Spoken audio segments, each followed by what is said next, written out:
वो इसमें भाग लेते हैं, जिसमें अभिनव, धनंजय आदि जो है महर्षि ने किया है।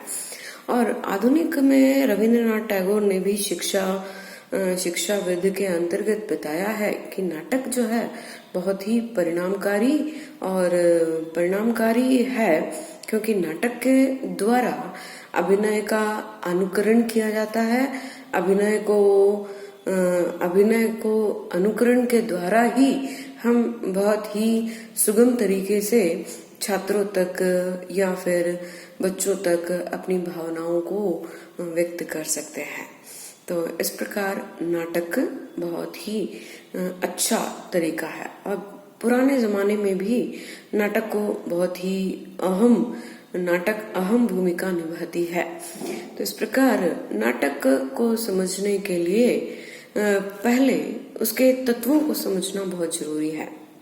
तत्व के अंतर्गत हम देखेंगे कि उसके प्रमुख 7 तत्व बताए गए हैं, जिसमें कथा वस्तु, कथोपकथन, रस, चरित्र चित्रण, पात्र, उद्देश्य और भाषा शैली, ये सभी जो है बहुत ही महत्वपूर्ण है। सामान्य रूप से नाटक जो है वो वीर रस, शांत रस और श्रृंगार रस के रूप में ही अधिकतर लिया जाता है। तो नाटक के जो आत्मा है वो चरित्र, अनुकरण और रस है। और उसके अलावा भी कथा वस्तु भी बहुत ही महत्वपूर्ण भाग लेती है, जिसके अंतर्गत हम देखेंगे कि कथा वस्तु सामान्य रूप से नाटक जो है वो एक महापुरुष की जीवनी, महापुरुष की पौराणिक कथा या फिर एक ऐतिहासिक कथा जो जन्म से लेकर व्यक्ति के उद्देश्य की पूर्ति तक जो है नाटक की रचना की जाती है, जिसको हम महाकाव्य के अंतर्गत भी कह सकते हैं। जैसे कि नाटक जो है जयशंकर प्रसाद जी का नाटक बहुत ही इम्पोर्टेंट माना गया है।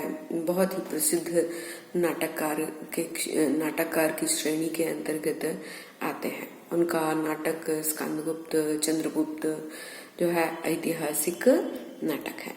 तो यहाँ पर चंद्रगुप्त उस कथा का एक नायक है जो संघर्ष, वीर आदि के लिए बहुत ही अधिक और अच्छा उदाहरण प्रस्तुत करता है। और नाटक में संवाद का बहुत अधिक महत्व है। संवाद, इसको हम कथोपकथन भी कहते हैं। संवाद, नाटक की विशेषताएं क्या है कि नाटक में जो संवाद होते हैं बहुत ही छोटे छोटे और सुंदर, सटीक आदि होते हैं। तो नाटक में संवाद जितने भी छोटे होते हैं तो उतने ही अच्छे और सफल होते हैं। ठीक है। तो नाटक जो है वो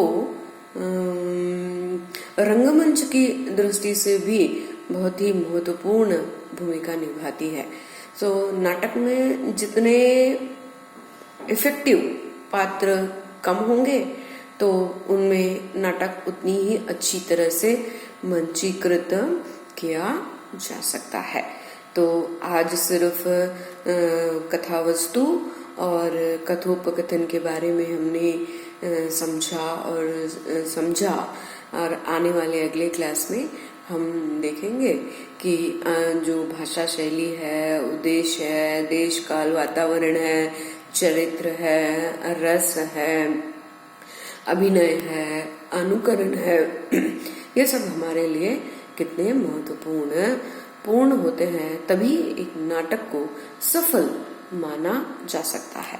और बीसीए के स्टूडेंट्स और साइंस के स्टूडेंट्स के लिए जो किताबें रखी गई हैं वो साइंस के लिए बिना दीवारों के घर और BCA के लिए युगे युगे क्रांति रखी गई है। तो आने वाले दिनों में एक एक तत्व की हम बहुत ही डिटेल से चर्चा करेंगे, जिसके बारे में पता करेंगे, और एक नाटक किस तरह से सफल होता है इसके बारे में भी हम बहुत ही सुंदर तरीके से विमर्श करते चले जाएंगे, उसकी आलोचना करते चले जाएंगे, उसकी समालोचना करते चले जाएंगे।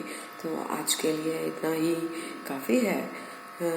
समझती हूँ कि कथा वस्तु और संवाद आपको अच्छी तरह से समझ में आया है। Okay, thank you.